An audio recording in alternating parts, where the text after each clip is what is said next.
मो प्रच्छदपटे आपको एक पहाड़ दृश्यमान हो ये आज्ञा सेमती एमती पहाड़ नुहे ये पहाड़ हूँ हातिया पहाड़। यही पहाड़र 300 मीटर ऊपर को लक्ष्मीपाद जहाँ को सीतापाद नाम समस्ते जानी था अवस्थित रही एवं यही पहाड़ रे प्रभु श्री लक्ष्मण श्री रामचंद्र निर्देश अनुसार तीर संधान करी समदूरतार तीर निक्षेप करथिले।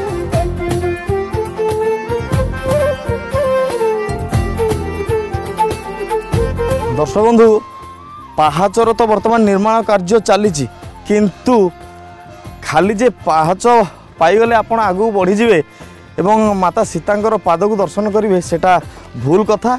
आपण देखिपे वर्तमान यू टिके विपद संकुल रास्ता आरंभ हो एठू आपण को जीवाक हेले यही भलिया पहाड़िया रास्ता देकी आपण को अतिक्रम करिया पड़िबो। भाई आपण टिके जदि मोर हाथ धरंते भल होंता।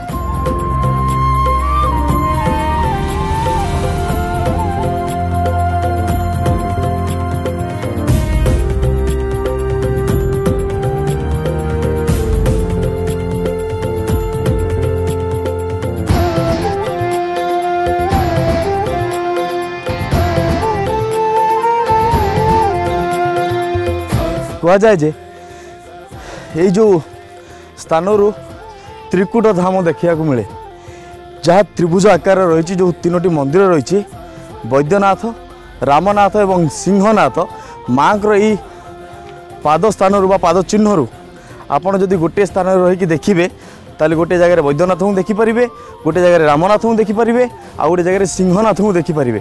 तेबे कौन रही एठिकार रहस्य कहीं माता सीता एठिक आसीथिले एवं कौन पाई एठी मंदिर स्थापन होला से विषय आपको जनइबी। चलतु मो सहित आगू धीरे धीरे।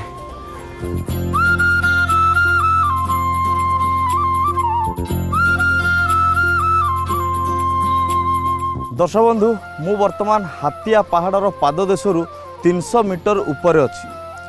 शुणा कथा है जे यही पाददेशरू 300 मीटर ऊपर माँ लक्ष्मींकर पादर चिन्ह रही आउ शुणा कथा हिसाब से माँ लक्ष्मींकर पाद को कुआडे सीतांक पादरे नामित करा जाइछि जहाँ वर्तमान ये दृश्यमान होछि। मु आपन दृश्यमान करेबी एवं मुझे प्रणाम मध्य करी माँ से चिन्ह को।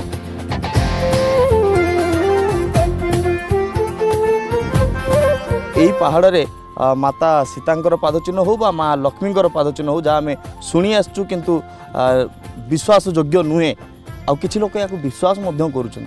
कौन रही या पछर रहस्य देखु विश्वास एवं अंधविश्वास मध्य जेतिकी व्यवधान ताहा होची मनीषर आशा एवं आकांक्षा ताकू नहीं मनीष बंची आगू बंचब। जितेबले त्रेता जुगे प्रभु रामचंद्र माँ वैदेही एवं भाई सौमित्र को सांगरे नहीं वनवास करथिले एठारे ही माँ सीता अवस्थान करथिले। कथार अच्छी दर्शक बंधु मानिले दियो न मानिले पत्थर आउ यही माँ पाद चिन्ह आपड़ जदि नियमित भाव आसी पूजार्चना करेंगे ताहले आपणकर मानसिक पूर्ण होता है। एमती शुणा कथा को विश्वास करी आमे पहुँचबू आपण पाखे आउ किछि नुआ तथ्य नहीं एवं नुआ शुणा कथा नहीं। आज आमको विदाय दिंतु पुणी देखा आउ एक अचिन्हा जगह विषय जहाँ शुणा एवं आपन को शुणेबा सहित देखा। आज रही नमस्कार जय जगन्नाथ।